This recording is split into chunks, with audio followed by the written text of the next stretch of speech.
আসসালামু আলাইকুম। আমরা চলে আসছি সে আমাদের ঐতিহাসিক ধান খেতে।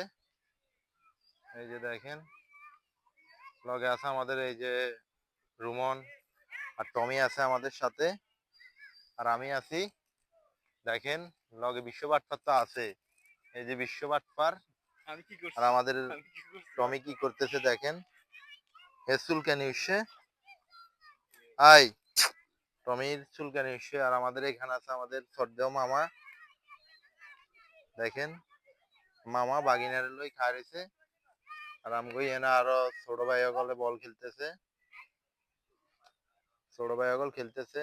আর আমাদের মাঠটা হয়েছে ওইদিকে, যদিও এখনো ধান কাটা হয় নাই, ওইটার কারণে আমরা খেলতে পারছি না। আর ওই যে দেখেন, এই যে ছোট ভাইরা খেলতেছে, আর আমরাও খেলবো। এই যে আমাদের সর্দেহ কি জানি মেসির মেসির ভক্ত, কিন্তু কোনো কাজে নাই। তার শুটের লগে বল টল ফাড়িয়ে দেয়, কিন্তু খেলতে পারেন না এখনো। বিয়ে শাদী করে নাই। আমরা তার জন্য কিছু একটা করার চেষ্টা করতেছি, কিন্তু হইতেছে না। আর টমি তো, আর এর তো বিয়ে কি, হে তো আর বিয়ে করব কি, হে তো মূল জিনিসে নাই। দেখেন, এই যে ও এটা কি বলে জানি? সে তার মূল জিনিসে নাই। এটা এটা অস্ত্র না, এটা অস্ত্র, অস্ত্র এই জিনিসটা নিয়ে গেল। অস্ত্রের কথা কি কমু। আর আমাদের এই সেই ঐতিহাসিক মাঠ, কি বলবো আসলে। আর আমি তো টাকলই গেছি, অনগা চুলমুল মোটামুটি উঠছে ভালোই। কি বলার, আমাদের সেই আবার শুরু হবে 2-3 দিন পর খেলা। আর আমাদের এই ছোট ভাইরা,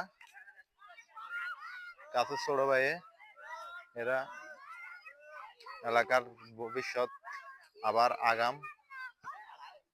একসময় আমরা যেটা করতাম, এখন তারা ওইটা করবো। কি আর করার। দেখেন, ওই যে আরেকটা ভিডিও হইব, সমস্যা নাই। আর কি করুম, বলার কিছু নাই। ওই যে আমাদের এই গোয়া ম্যানে ছুট দিতেছে, বল বল আর অল্প ফাড়ি যেত, কিন্তু তার দিয়ে লাভ নাই। খেলার মাঠে গেলে এ আর পারে না, এখন খেলতেছে আর কি।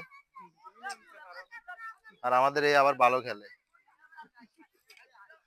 টম্মা, এটা আবার আমরা দিয়ে না যাই, হেনে চলে যায়। ঠিক আছে, এত একের লোক, সমস্যা নাই এগুলা লই। আরে আমরা সবাই আসলে এলাকাটা আগের মতো নাই, যদিও কি করার, পরিবেশ। আর এই গাছের ডাব আমরা চুরি করার পরে তার ডাব ধরে না। এই যে সবাই সবাই ধান কাটতেছে ভরপুর। ওই যে ধান কাটতেছে। আর আমাদের মেন রোড, এটা হচ্ছে আমাদের মেন রোড। মেন রোডের পাশে আমাদের মাঠ হবে। আর 5-6 দিন পর, সমস্যা নাই, খেলা হবে ভরপুর। আপনারা চলে আসবেন, আমরা খেলবো, বেট ধরবো 7 আপের। ও 7 আপ হবে না এখন, মজুতে হবে। আর আমাদের তাদের ছোট ভাইদের বলটা ধান ক্ষেতের ভিতরে ঢুকে গেছে। কি করার, এখন খুঁজতেছে কোন জায়গাতে পড়তেছে, পাইতেছে না। এই যে, আর সৈন্যরা ইয়ের, এই যে, আরে আমাদের আগের মাঠ এখানে ছিল, এখন ঘর দেওয়ার কারণে এটাও শেষ। তখন বলে দান আমাদের চলে গেলে আর পাবো না। আজকে শিলাবৃষ্টি হওয়ার কারণে ধানের অনেক ক্ষতি হয়েছে, তারপরেও করার কিছু নাই, ওর তো বল পাই গেছে। আসলে এখানে ওয়েদারটা সেই লাগতেছে, মেঘলা মেঘলা। আর এতে তো খালি আগিদে বাগিদে খুঁজে খেতে। আর আমাদের এর কথা কি বলবো, এর কথা বলতে গেলে তো বুঝে রেনে 1000 টাকা দিয়ে ভালো একটা হেডফোন কিনতে পারবেন। বুঝতেছেন। এর এর কারণে এলাকার কেউ কোনো মেয়ে শান্তিতে থাকতে পারে না। তুমি আইছো যে এটা বলো। এই যে তুমি আইছো যে এদের এটা বলো। কারণে। আরে মেয়ে তো বিয়ে করতে পারে না, কি কমো।